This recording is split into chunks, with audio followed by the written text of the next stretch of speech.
Hello and welcome. This is Donna. I wanted to share with you some of the new things I was working on, and I decided to do some altered tags using up scrap papers that I have. I really need to sort my scrap papers. I have about 5 bags, and I mean TJ Maxx bags, not small stuff. And packaging, and so I have this set of packaging right here, and we're gonna actually do this one. It's a Tim Holtz, and this is what it ends up looking like. And there's some dried flowers in there, and I have some here, and some wonderful wallpapers, and some copies of some beautiful handwriting. So here, let me just, I'll put these up here, and I'll show you. They're going to be going in these things, which is another altered project. But there's that. Here's one that I did with a collage sheet and some stuff on the back. And then these are all tags from clothing, stuff that I've been saving for a very long time. Put that over there. And here's one with a stamp. One of those big giant collage sheets cut up in 2 pieces with scrap materials and embossed papers. Just something simple. Little extra pieces, laces and ribbons. And I got this off a package, and I'm trying to remember who gave it to me. I actually love the simplicity of it, and I want to try these too. And then here is one of the larger Tim Holtz tags. I think, you know, a little larger than this one. And just with Ruby and Pearl, the digital kit of one of her wallpapers. And then so something like that can go in there. That actually matches that, so I probably wouldn't put that together, but you get the drift. Okay, so let's look at this one. And I wanted to share with you also this piece, which I went through some laces and some stamps and some old millinery, and it was just fun. It was just really fun. And here first time I've ever stitched a flower with the machine, trying to draw with the machine. So it's pretty cool. And the base of these is cardboard that I get out of my cat food box. Yes, I saved them all. And so I'm starting a little journal with them, and we'll work on that too at some point. We're gonna do these glassine bags. So right now, let's look at this Tim Holtz Ideology box. And there's, oh, I already took the second one out. So this second one was in here, but I took it out because I want to be able to use the larger one. And I mean, I'm gonna probably cut these sides off. I just want this edge right here. So I'm going to cover that in, clean it up a little. And it's ripped, but it doesn't matter the way I'm going to cover it. I'm going to go ahead and put a whole bunch of glue on there. And I'm using the same paper for both sides. I know, I am a mess with my glue, but I'm just thrilled I finally got a tip to work.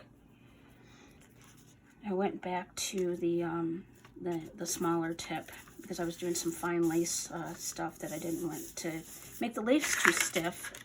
So that's how I ended up doing that. We're going to have a little bit of an edge there, but it won't matter in the end.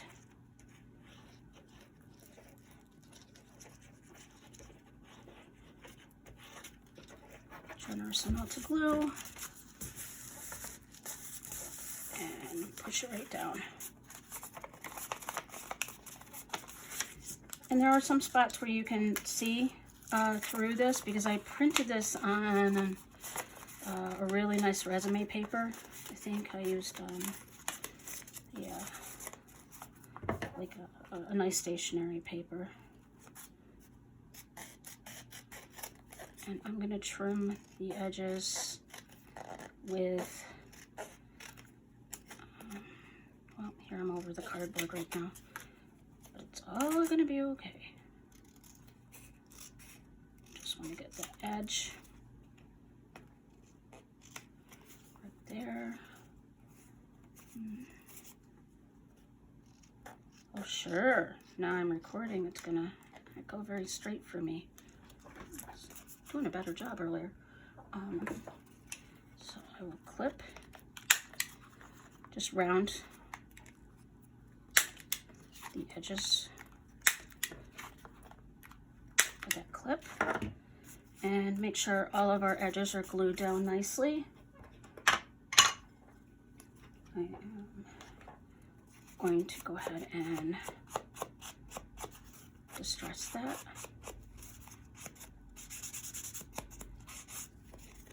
On both sides. Do you think I pressed too hard? You know, I have other tools. I just get really accustomed to using the same thing, and then I get lazy about it. I just don't get the other tools out. Okay, so I like this side better for what we're doing here. And I am sorry, I'll go over here and I'll cut that edge off. I didn't have it ready before. So just give me just a second here. And I'm going to be covering up the edge of the plastic, so it doesn't really matter to me. I'll show you how I did that. So I cut it right down, because once I'm going to cut the corners too here. Get those corners cut there. Once I get this done, I'm going to be going over the edge either with the washi tape, or what I used here was I wrinkled up some paper, and that worked quite well. So let's see. Okay, I want to make sure there's no dust in this and get it as clean as I possibly can. I know other people have used lid to melt packaging and recycled it, and just look it up if you want more examples. There's so many beautiful examples out there. Okay, this is called Silver Falls, and I use this in a lot of stuff because it stays just the way it dries. It dries a lot like if you're familiar with lamb's ear. So I will just arrange that. Here I use some hydrangea in this one, and then there's a little Silver Falls in the back, but I thought I would stick to this one.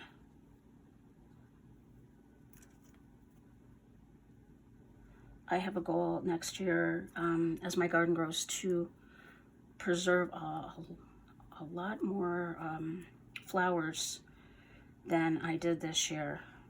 I have several stacks under books, which is how I just do it.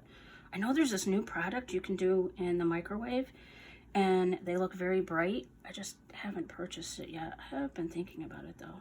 So I'm just making a little stack in the center. I'm sorry if you couldn't see. A little stack in the center.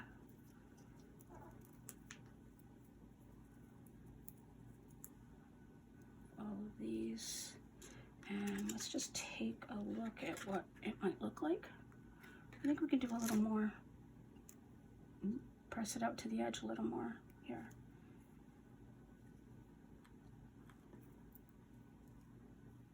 Oh, yeah. Probably need tweezers. I'm a little too impatient for that. Here we go. Let's take a little look. Yeah, I like that. I'll scoot that over just a little.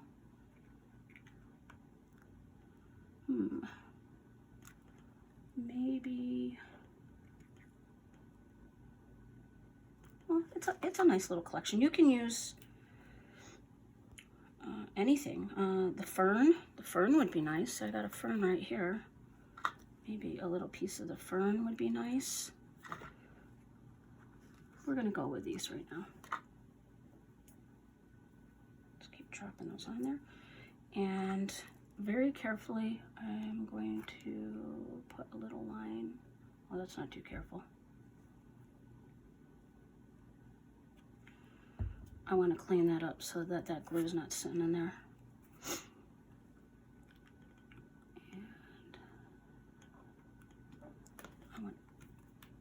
good amount of pressure on that for a minute.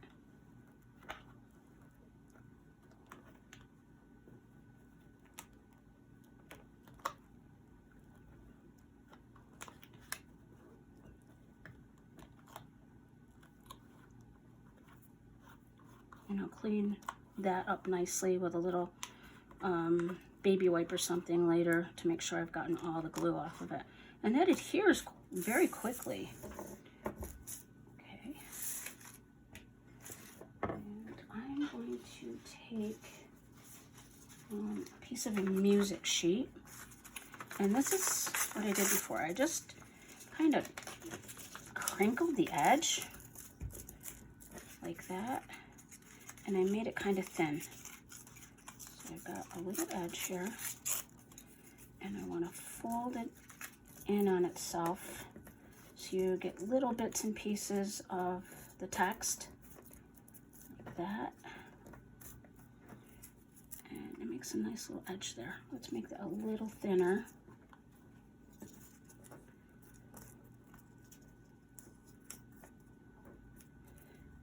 And then I'm going to distress that.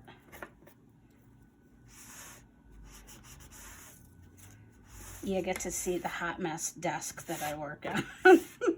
But I have to say, there's spots right here where there's a good layer, several or more layers of glue.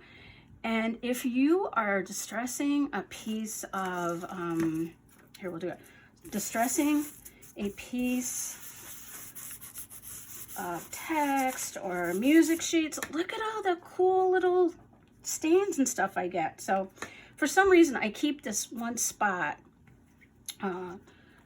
I don't clean it. I don't clean that one spot because I like the effect I get. Okay, so I'm going to figure out how long I want this, and I think I'm just going to go right there with that. Get this edge right there.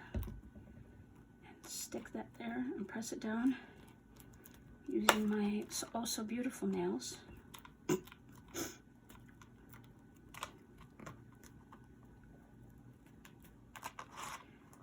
Get that in there, and some of it lifts up a little, like right here.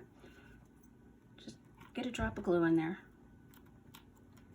Eventually it'll all push down nicely.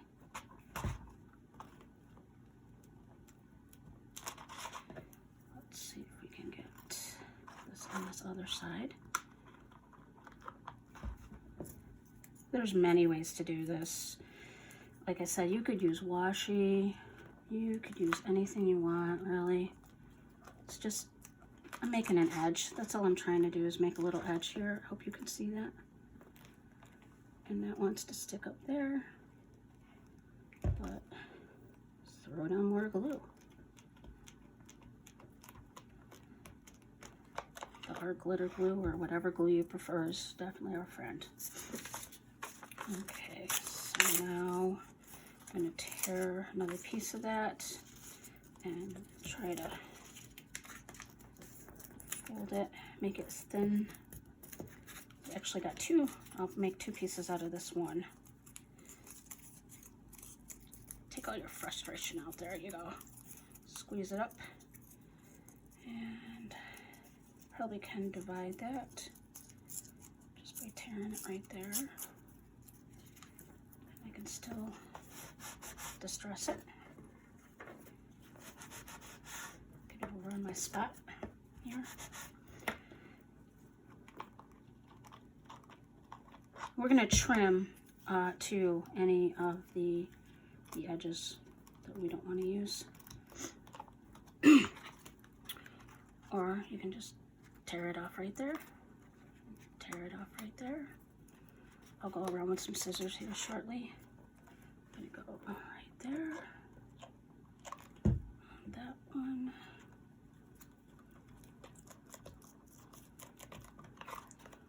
See how that worked there? And it's pulling up a little right there, but that's okay.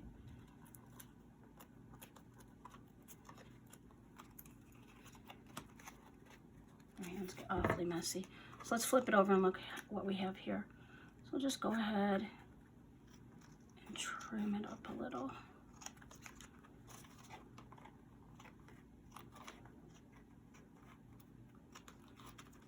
And it's wanting to pull away because I was a little impatient about the glue, but it's really okay.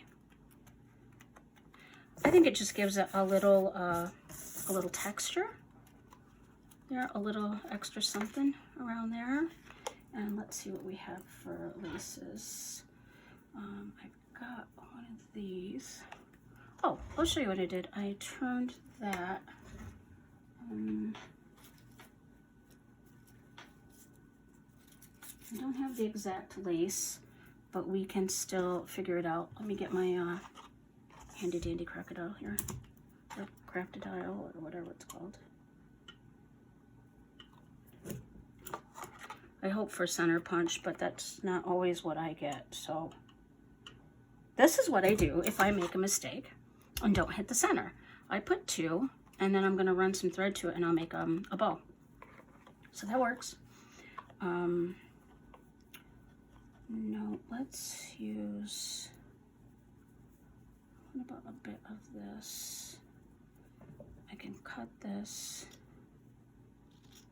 and distress it a little. And I can create something like that right there. If you prefer, you can sew around this one. I don't really like sewing too much plastic on my machine. I do use my sewing machine for my paper though. There's that. We need something else here to just add a little something to it.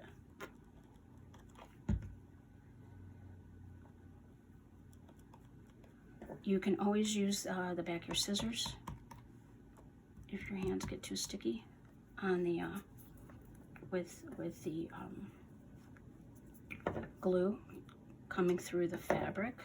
I find. I think I like that.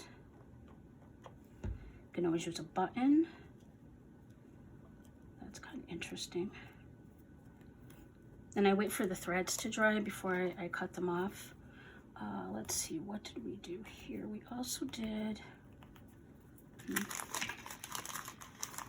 I move that?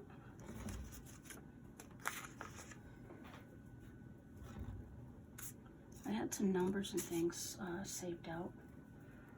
Let's see what I did with it.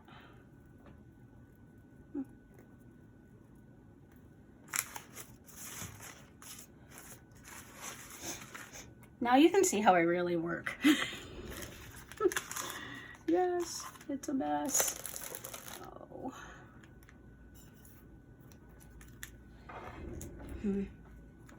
I have a half of one here. Why don't we just use this little half of one?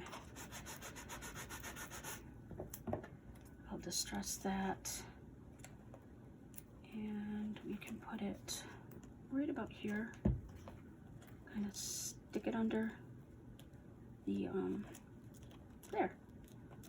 Stick it under the lace there.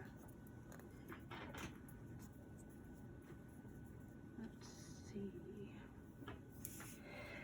Sometimes I like to take the edge off of the pillowcases or clothing, things like that. And then you can also distress those with your ink. Pull the threads, you get some nice threads that way. Let's see if I can actually get this through here.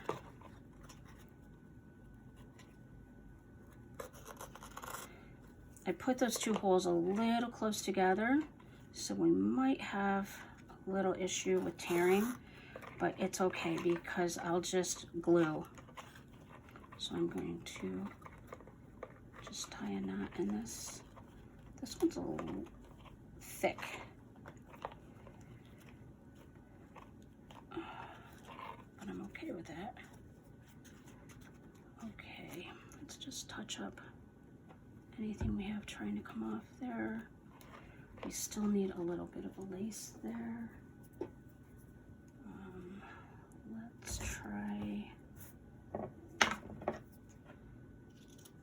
Some of this. Got a very, it is very monochromatic, but I think it needs a little brightness. So maybe I'll just do it down here, like I did here, over on the side. Just so you can get an idea of what I did with this. That one doesn't want to tear very well. And it amazes me. I save little pieces of lace, and I still have tons of it. You try to use it up. Maybe a snippet roll would do the trick. But it does surprise me how much is always left.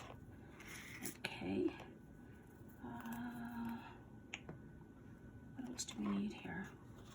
See, I've got to clean that off. This was a smaller one.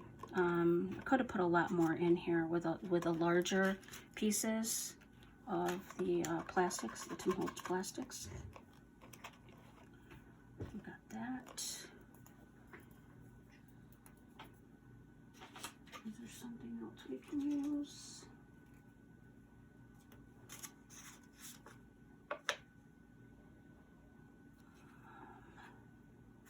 I'm going to cut out the word sage. I have this card, and it was information about pineapple sage.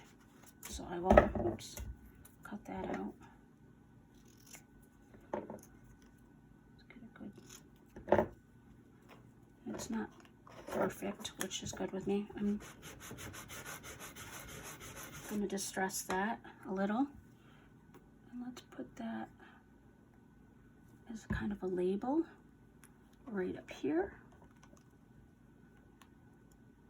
half under the lace and on our little framework that we did. It does look like sage. And that's just a quick little tutorial on how to use up packaging and scrap materials and bits of lace and even things from the garden. That was all scrap. So thank you for joining me. I really appreciate you spending the time with me. And you have a wonderful day. Bye.